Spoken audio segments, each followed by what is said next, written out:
तो आदाब, नमस्कार, गुड इवनिंग, सत श्री अकाल। एक बार फिर आप तमाम लोगों का स्वागत है क्राइम तक की कहानी के इस एपिसोड में। उम्मीद है पूरी फैमिली अच्छी होगी। दिल्ली में मौसम फिर बदला हुआ है। कल बारिश हुई काफ़ी, आज थोड़ा थोड़ा ठंड भी होने लगा है। दूसरी तरफ जो कल मैंने आपको बताया था निर्भया केस से जुड़े हुए अपडेट के बारे में, मैंने कहा था अभी कुछ ऐसे पत्ते हैं जो धीरे धीरे खुलेंगे। उनमें से एक पत्ता आज खुला। 4 में से एक विनय सुप्रीम कोर्ट पहुंचा अपनी अर्जी लेकर, और उस अर्जी में उसने ये कहा है कि उसके वकील ने उसके साथ धोखा किया है। क्यूरेटिव पिटीशन वो उस वक्त दाखिल नहीं करना चाह रहा था, लेकिन उसके वकील ने करवा दिया साजिश के तहत, और इसीलिए और वो गलत तरीके से करवाया। तो अब वो दोबारा क्यूरेटिव पिटीशन और फिर मर्सी पिटीशन यानी दया याचिका दोबारा दाखिल करना चाहता है, क्योंकि वो उसके वकील ने उसका साथ नहीं दिया था, उन्होंने साजिश की थी उसके साथ। तो इसलिए उसके कानून के दायरे में रहते हुए ये इजाज़त दी जाए, ये मौका दिया जाए कि वो अपना क्यूरेटिव पिटीशन और मर्सी पिटीशन दोनों फिर से दाखिल करे। ये सारा टैक्टिस है फांसी की तारीख को टालने के लिए। मैंने कहा कुछ चीज़ें तो सामने हैं, कुछ चीज़ें अभी धीरे धीरे आएंगी। इससे पहले भी एक ने एक बार अपना कोर्ट में वकील बदलने की मांग की थी आइन टाइम पे, और वकील तब अदालत ने बदल भी दिया।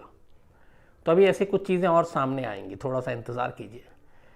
लेकिन मुझे लगता नहीं है कि कोर्ट जो है इस विनय की याचिका को उस तरीके से लेगी, क्योंकि अगर एक्सेप्ट कर लेती है और दोबारा मर्सी पिटीशन दाखिल करने की इजाज़त दे देती है, तो फिर आप मान के चलिए कि 20 तारीख की जो डेथ वारंट है वो अपने आप बेकार हो जाएगा।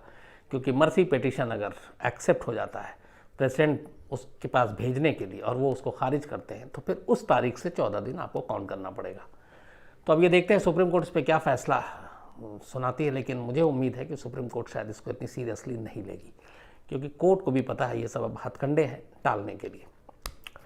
तो ये रही बात निर्भया केस से जो अपडेट था, जो लगातार आपको देता रहूँगा। अब लौटते हैं आज की कहानी के ऊपर, जिसके मुझे 2-3 दिन पहले ही सुनानी थी। बहुत सारे लोगों ने आप में से फरमाइश की थी। एक अजीब मिस्टीरियस रहस्यमयी ये कहानी है, और इस कहानी की सच्चाई क्या है ये मैं आपको आखिर में बताऊंगा। पहले कहानी, ऐसे बहुत सारे हवाई हादसे हुए और हवाई रहस्य हैं इस दुनिया में जो अनसुलझे हैं। उनमें से एक ये कहानी है। कहानी एक सैंटियागो फ्लाइट, ये सैंटियागो एयरलाइंस की एक फ़्लाइट थी, EWA 513, उड़ान संख्या 513। तो सैंटियागो एयरलाइंस की ये उड़ान, ये फ़्लाइट 4 सितंबर 1954 को, तब जर्मनी जो है वो एक नहीं हुआ करता था। तो वेस्ट जर्मनी के एक छोटे से एयरपोर्ट अचेन, वहाँ से ये उड़ान भरती है सैंटियागो एयरलाइंस की उड़ान संख्या 513, 4 सितंबर 1954 को आफ्टरनून में वेस्ट जर्मनी के आचेन से ये उड़ान भरती है। और इसको जाना था ब्राज़ील के शहर ओटो एलगेर। तो वेस्ट जर्मनी से इसको ब्राज़ील जाना था, ओटो एलगेर। ये दूरी करीब 18 घंटे में पूरी होनी थी। प्लेन में टोटल 86 पैसेंजर थे और 4 क्रू मेंबर, बल्कि 88 पैसेंजर और 4 क्रू मेंबर थे, तो 92 टोटल हुई तादाद। दोपहर के बाद ये वेस्ट जर्मनी से 513 सैंटियागो एयरलाइंस की उड़ान भरती है। उसके बाद सब कुछ ठीक चल रहा होता है। ATC यानी एयर ट्रैफिक कंट्रोल के संपर्क में रहती है। कुछ देर के बाद अब ये अटलांटिक ओशन के ऊपर से उड़ान भरने लगती है। अटलांटिक ओशन के ऊपर जाने के बाद अचानक इस प्लेन का संपर्क ग्राउंड से टूट जाता है, यानी एयर ट्रैफिक कंट्रोल से टूट जाता है, और ये प्लेन खो जाता है, गुम हो जाता है। ATC तमाम कोशिश करती है, लेकिन संपर्क नहीं हो पाता, और सैंटियागो एयरलाइंस 513 उड़ान अब ATC के रडार से गायब, नक्शे से गायब। और आम तौर पे जब ATC से इस तरह की चीज़ें गायब होती हैं, तो ये मान लिया जाता है कि प्लेन के साथ कोई ना कोई हादसा हुआ है। फिर भी इसके बाद तलाश की जाती है। आखिरी जो लोकेशन था अटलांटिक ओशन के ऊपर, वहाँ पे बचाव दल, बाकी सारी चीज़ें जाती हैं। वेस्ट जर्मनी, ब्राज़ील दोनों की टीमें इस खोज में लगती हैं, कुछ दूसरे देश भी मदद करते हैं, और ये खोजबीन का सिलसिला चलता रहता है। लेकिन न प्लेन मिलता है, न प्लेन का मलबा मिलता है, न लाशें मिलती हैं, कुछ नहीं मिलता। तलाश जारी रहती है। धीरे धीरे वक्त बीतता है, महीना बीतता है, साल बीतता है, लेकिन प्लेन का कोई सुराग नहीं मिलता। अब उस वक्त अजीब अजीब सारी चीज़ें हो रही थी कि क्या हुआ। एक ये भी था कि अटलांटिक ओशन में गिरने के बाद प्लेन का मलबा कहीं बहुत ही समुद्र के नीचे तल में चला गया और वो मिल नहीं रहा, और इतना बड़ा एरिया। और भी फिर बहुत सारी बातें हो रही थी इसको लेके, बरमूडा ट्रायंगल टाइप की चीज़ें भी थी कि रहस्यमयी, लेकिन किसी नतीजे पे नहीं पहुंचते और प्लेन की तलाश जारी रहती है, पर प्लेन मिलता नहीं। धीरे धीरे वक्त बीतता है, ब्राज़ील अपनी तरफ से जांच कर रही होती है, वेस्ट जर्मनी अपनी तरफ से जांच कर रही होती है, बट कोई फ़ायदा नहीं। 1954 में 4 सितंबर को इसने उड़ान भरी और उसके बाद यह गायब हुआ था। और इस दौरान में वक्त बीतता जाता है, काफ़ी जब वक्त बीत जाता है तो फिर जो जांच कर रही थी जो भी कमेटियाँ, वो अपनी एक रिपोर्ट देती हैं कि अब कोई उम्मीद नहीं है इस प्लेन को ढूंढने के लिए, क्योंकि प्लेन है नहीं, मलबा मिला नहीं, लाशें दिखी नहीं, तो ये हादसे का शिकार हो गया। और हादसा जो हुआ वो अटलांटिक ओशन के ही ऊपर हुआ है। तो ये मान लिया जाए कि इसमें जो 92 लोग थे, 92 क्रू मेंबर और पैसेंजर, उन सबकी मौत हो चुकी है। तो ये एक ऑफिशियली रिपोर्ट फाइनल दर्ज होती है, और इस सैंटियागो एयरलाइंस के 513 के उड़ान के जो पैसेंजर थे, इन सभी को मुर्दा करार दे दिया जाता है।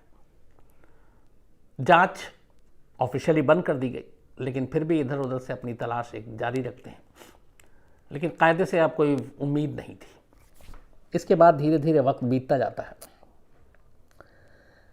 करीब 35 साल बीत जाते हैं।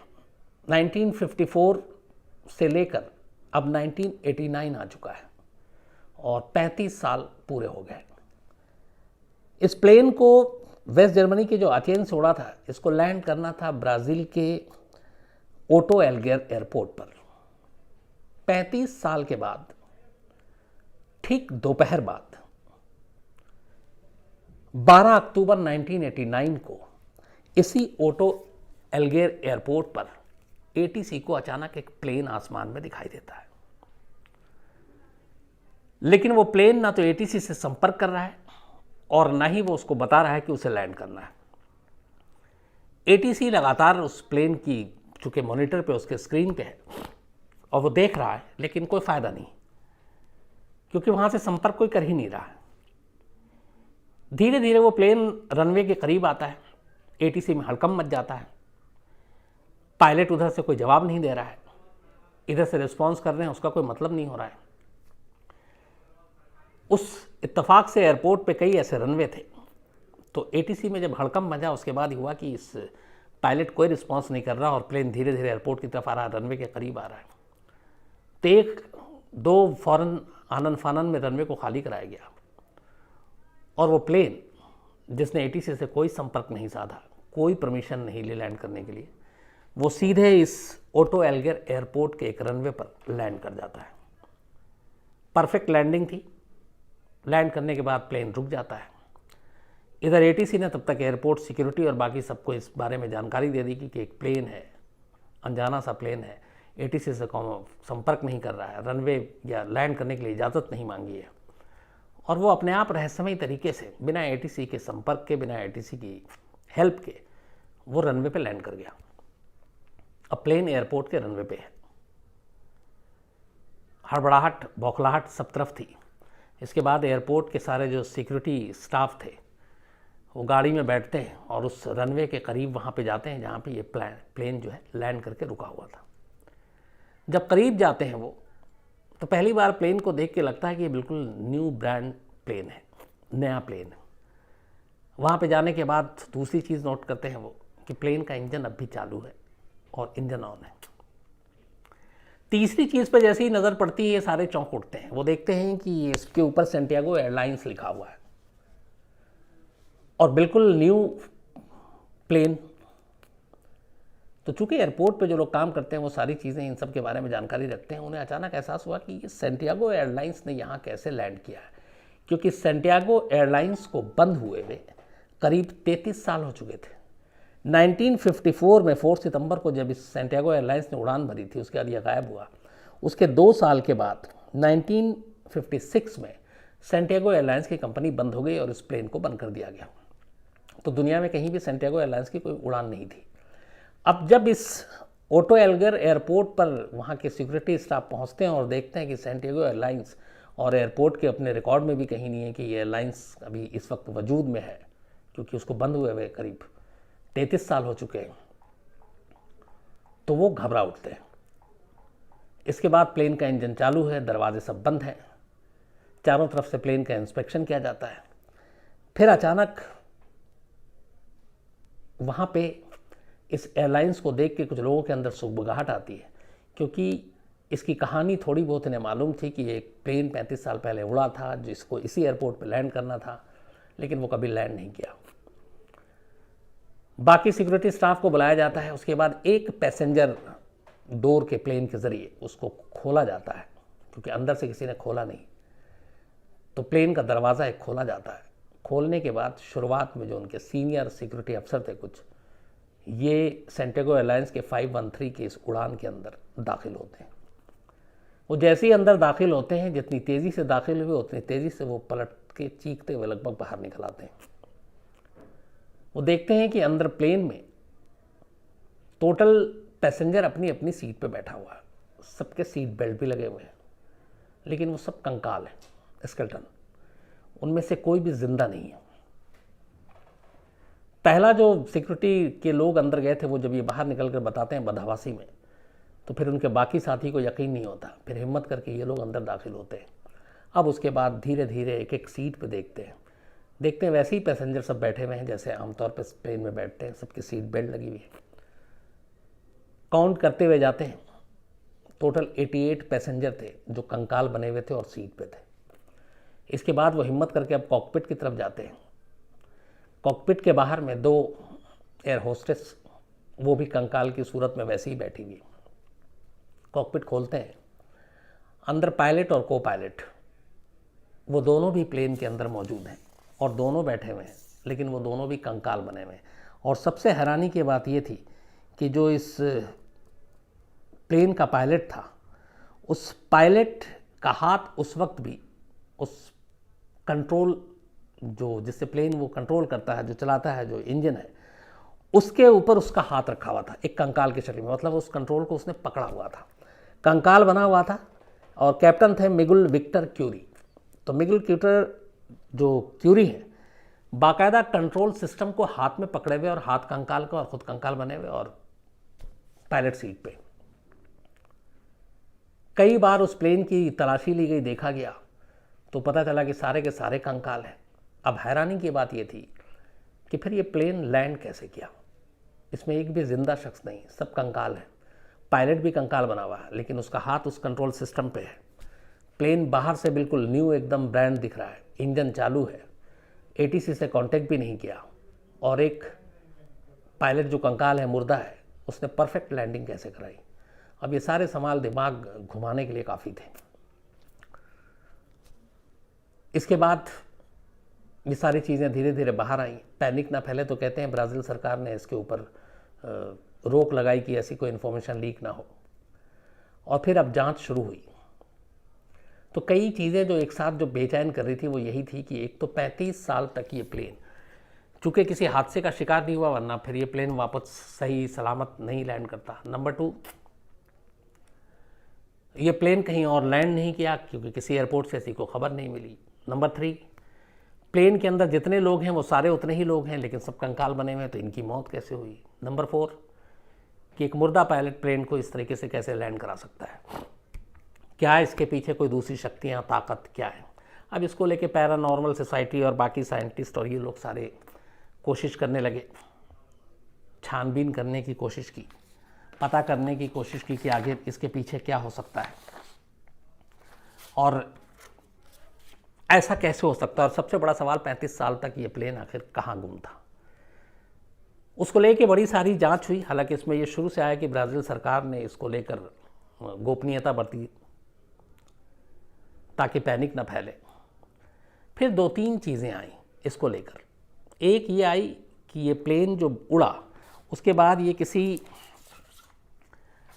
ऐसे हादसे का शिकार हुआ जो टाइम ट्रैवल जिसको कहते हैं लोग, मतलब समय का चक्र, कोई ऐसी चीज़ कोई था जिसमें ये प्लेन टाइम ट्रैवल में घुस गया। और वहाँ जाने के बाद टाइम ट्रैवल का ये होता है कि कुछ लोगों का ये कहना है कि जो हमारी धरती है और जिसमें हमारा समय होता है, वो समय जिस रफ्तार से चलता है वहाँ पे वो बहुत ही सुस्त रफ्तार से चलता है। तो अगर वो कुछ घंटे भी रहा तो उस कुछ घंटे में दुनिया के जो समय का चक्र है वो करीब 10 साल आगे हो जाएगा। तो एक थ्योरी ये आई कि ये टाइम ट्रैवल में फंस गया और फिर रेडिएशन और उसकी वजह से सारे लोग मारे गए, कंकाल बन गए। दूसरी थ्योरी ये आई कि जो दूसरे ग्रह के एलियंस हैं उन्होंने इस प्लेन को हाईजैक कर लिया और उसकी वजह से ये प्लेन उसका शिकार बना। तीसरी थ्योरी ये आई कि ये किसी रिसर्च या किसी और चीज़ का, इंसानी साजिश का ही नतीजा था, जिसकी वजह से इस प्लेन के ऊपर कोई ऐसा टेस्ट किया जा रहा था और उसके मुसाफिरों पे किसी ग्रह और बाकी चीज़ों को लेकर, जिसके नतीजे में ये चीज़ें हुई। लेकिन पुख्ता कोई जवाब नहीं दे पाया कि ये सारी चीज़ें हुई। बट पहली चीज़ कि 35 साल तक कोई प्रूफ नहीं कि ये प्लेन कहाँ रहा। दूसरी चीज़ कि ये प्लेन बिना इंसान के, बिना जिंदा इंसान के लैंड कैसे किया। तीसरी चीज़ ये सारे जो कंकाल बने तो वो कैसे बने। और चौथी चीज़ कि इस प्लेन को जहाँ से उड़ान भरी थी और जहाँ इसको लैंड करना था ये उसी जगह एग्जैक्ट आकर कैसे इसने लैंड किया। ये सारे सवाल अपने आप में बने हुए थे लेकिन इसका जवाब नहीं मिला।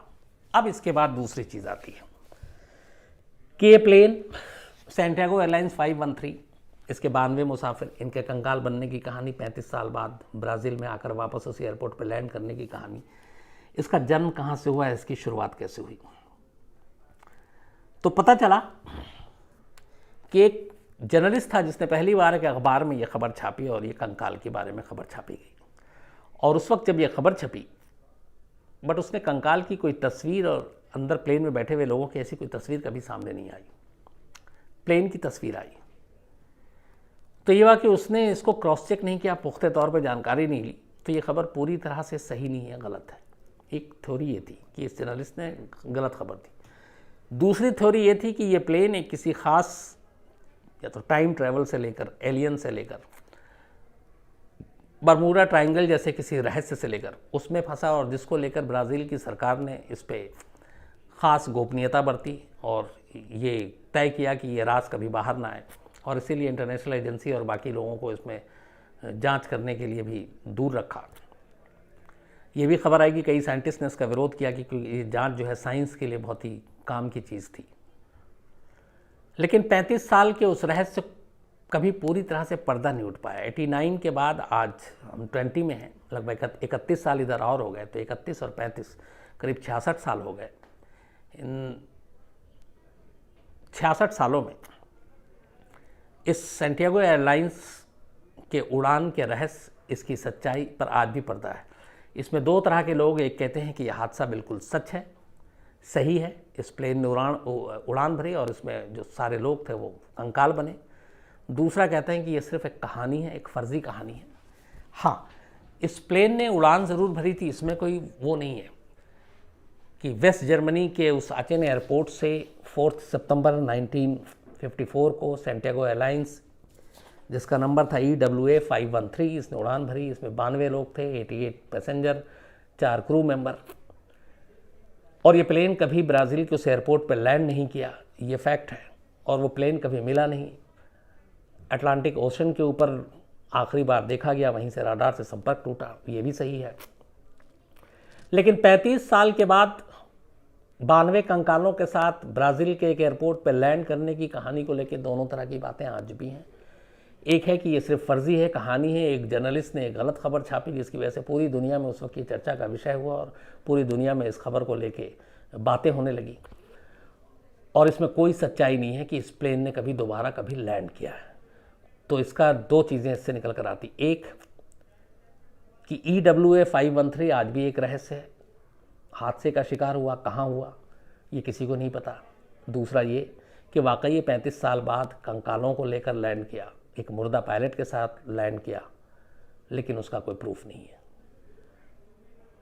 तमाम लोगों ने कोशिश की इस सच्चाई की तह तक जाने के लिए, लेकिन पूरी तरह से सच्चाई सामने नहीं आई है।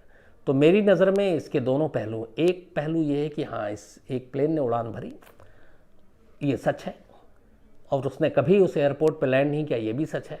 लेकिन दूसरा ये है कि 35 साल के बाद लैंड करता है और कंकालों के साथ करता है। ये कहानी तो है, लेकिन इस कहानी को साबित करने के लिए कोई पुख्ता सबूत नहीं है। तो इसीलिए मुझे लगता है कि शायद 35 साल बाद लैंड करने की कहानी सिर्फ एक कहानी है, हकीकत से इसका कोई लेना देना नहीं है। तो ये थी इस हवाई रहस्य। बहुत सारे हवाई रहस्य की कहानियाँ हैं जो अलग अलग हैं, मैं आपको सिलसिलेवार कभी सुनाऊंगा। बरमूडा ट्रायंगल्स के जैसे आपको सुनाया ही था। लेकिन ये भी एक फैक्ट है, बहुत सारे लोग बात करते हैं कि एलियंस के वजूद से आप इनकार नहीं कर सकते, आप टाइम ट्रैवल के वजूद से इनकार नहीं कर सकते, आप बरमूडा ट्रायंगल के रहस्य से इनकार नहीं कर सकते, या आप इसी तरीके का और किसी ग्रह के अनजानी जो चीज़ें रहस्य हैं आप उससे इनकार नहीं कर सकते। तो उनमें से कहीं ना कहीं किसी ना किसी चीज़ से ऐसा इसका वास्ता हो सकता है। लेकिन लोग घबराएं नहीं, पैनिक ना हो, उस वजह से कई बार ऐसी चीज़ों को छुपाया भी जाता है। तो ऐसे हवाई रहस्य की और भी बहुत सारी कहानियाँ आगे कभी आपको क्राइम तक किसी कहानी के एपिसोड में सुनाऊंगा। फिलहाल आज इतना ही। तो कल सैटरडे है, शनिवार, कल कहानी होगी, कल रिकॉर्डेड होगी, और इत्तेफाक से आज भी वैसे रिकॉर्डेड है, तो कल तो ऑफिशियली रिकॉर्डेड होगी।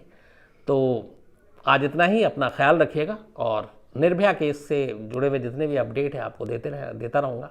बहुत सारे लोगों ने कल के एपिसोड के बाद AP सिंह की जो सारी चीज़ें हैं उसको लेकर मेल लिखा, कुछ लोगों ने तारीफ़ भी लिखी है AP सिंह की। मैं कोशिश करूंगा कि अभी ज़रा वो बिज़ी हैं, जिस दिन तस्वीर क्लियर हो जाए तो एक दिन फिर उनको, और साथ में कोशिश करूंगा निर्भया की वकील जो है, दोनों को एक साथ लाऊं और दोनों अपना अपना जो दलील और उनका वो है वो आपके सामने रखें। क्राइम तक की फैमिली की पूरी सब सुने, उन दोनों की सोच और विचार और इस पूरे केस को लेकर।